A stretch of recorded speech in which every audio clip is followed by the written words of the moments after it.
C'est l'heure du journal sur Esaü TV. Mesdames et messieurs, merci de nous rejoindre. Voici les titres du journal. On ne parle que politique désormais au Bénin. Nous vous proposons de faire le tour de la une des journaux politiques toujours. Les acteurs de la classe politique se prononcent sur le choix de Lionel Zinsou par les FCBE. Mesdames et messieurs, merci de rester avec nous et faisons ensemble cette pause dans les kiosques de vente de journaux où l'information reste politique. Enoch Laradé nous emmène. Un week-end riche en politique et ce sont les unes des journaux qui le reflètent ce jour.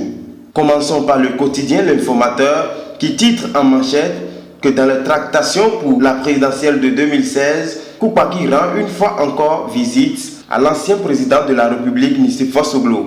Mais cette fois-ci, accompagné de Robert Dossou. Selon le confrère, un bloc est en constitution pour 2016 sous l'impulsion du leader charismatique de la RB.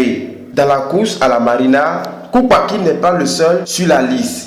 Patrice Talon, Sébastien Adjavon, Kogin Ndoro et Lionel Zinsou n'ont pas échappé au week-end politique, tandis que Kogin Ndoro explique clairement les raisons de sa candidature, relayées par les quotidiens Nord-Sud et l'Inter-Express. Gustave Sono, quant à lui, explique à son tour le choix de Zinsou par les forces Kori pour un Bénin émergent aux populations de Zobodomé et de Zakota. Et selon le routier, c'est le fan club Yahi Zinsou qui conduira Zinsou à la victoire de 2016. Qui, entre Adjavon et Patrice Talon, gagnera la ville de Ouida.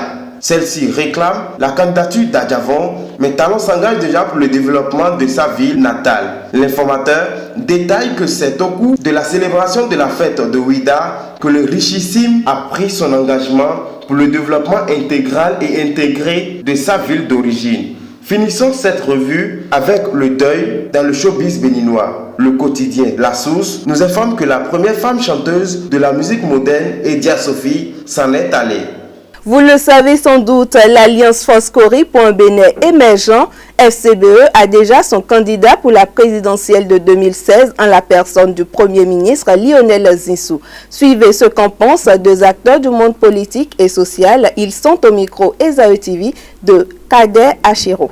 Bon, vous savez, depuis que le président Yahi Boni est revenu il y a 6 ou 7 mois en arrière avec monsieur Lionel Zinsou, qu'on nous a présenté après qu'il soit nommé Premier ministre. Tout le monde savait déjà que Yahi Boni est allé chercher l'oiseau rare. Il est allé chercher son dauphin. Bon, il est béninois, d'accord, mais il n'a pas vécu au Bénin. Il ne connaît pas les problèmes que vivent les Béninois. Je ne sache pas qu'il ait éprouvé notre constitution. Parce que nous ne l'avons pas vu en action.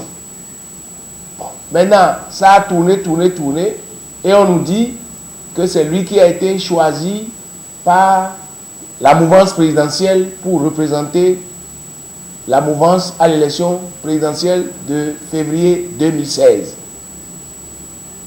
Si M. Lionel Zinsou est retenu en tant que représentant de la mouvance présidentielle pour aller à l'élection de février 2016, bon, c'est tant mieux. Tant mieux. L'essentiel est qu'on ne fasse pas un jonglage pour que quand bien même il n'aura pas rassemblé le suffrage nécessaire, qu'on nous le déclare comme élu.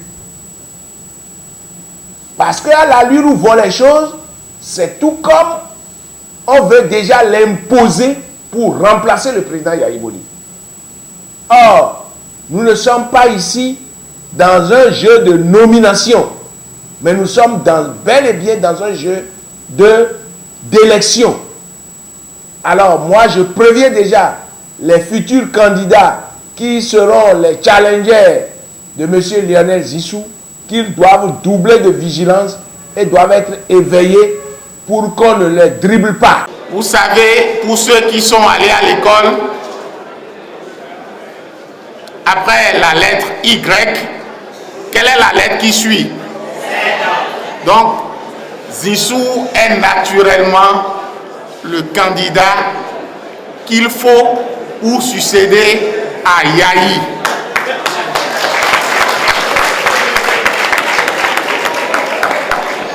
C'est un homme de consensus.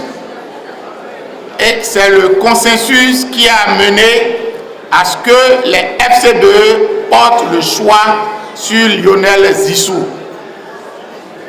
Nous voudrions exhorter toutes les autres forces politiques à se rallier à nous pour que nous puissions prendre un nouveau départ au soir des élections de février 2016.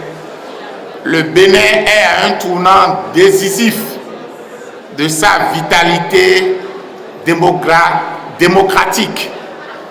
De la politique, passons à l'environnement. Depuis peu, le climat a changé à Cotonou. Comment les Cotonouais vivent-ils cette période d'Harmattan? Élément de réponse dans ce reportage signé Kader Achirou et Enoch Laradi. L'harmattan est un vent sec et humide qui souffle en hiver sur l'Afrique de l'Ouest en provenance du Sahara. Cette année, ce vent sec débute avec le mois de décembre à Cotonou. C'est comme ça que ça se présente chaque année. Okay, donc on ne peut rien contre, on peut faire avec, c'est tout. 2 semaines passées, là, il fait très chaud, je dirais pas dormir. Mais la fraîcheur là, c'est bon pour moi quand même. L'harmattan est un fait coutumier et annuel. Au cours de ce vent sec, un brouillard léger apparaît à l'horizon. Une brume qui s'apparente à une forte poussière. C'est quelque chose qui sort chaque année. Donc ce n'est pas quelque chose qu'on va dire que ce n'est pas bon, ce n'est pas la pluie pour nous déranger. Ça là, ça n'est pas encore sorti comme il faut.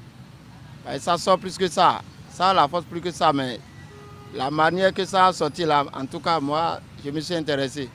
Les Cotonouais, contraints à ce phénomène naturel, n'auront qu'à s'y accoutumer tout au long de sa durée. Une note de culture pour mettre fin à ce JT Soir sur Esaü TV avec la 3e édition de Africa Kid Fashion, le défilé de mode des enfants organisé par l'agence Easy Up. C'était samedi dernier à Cotonou. Reportage Enoch Laradi.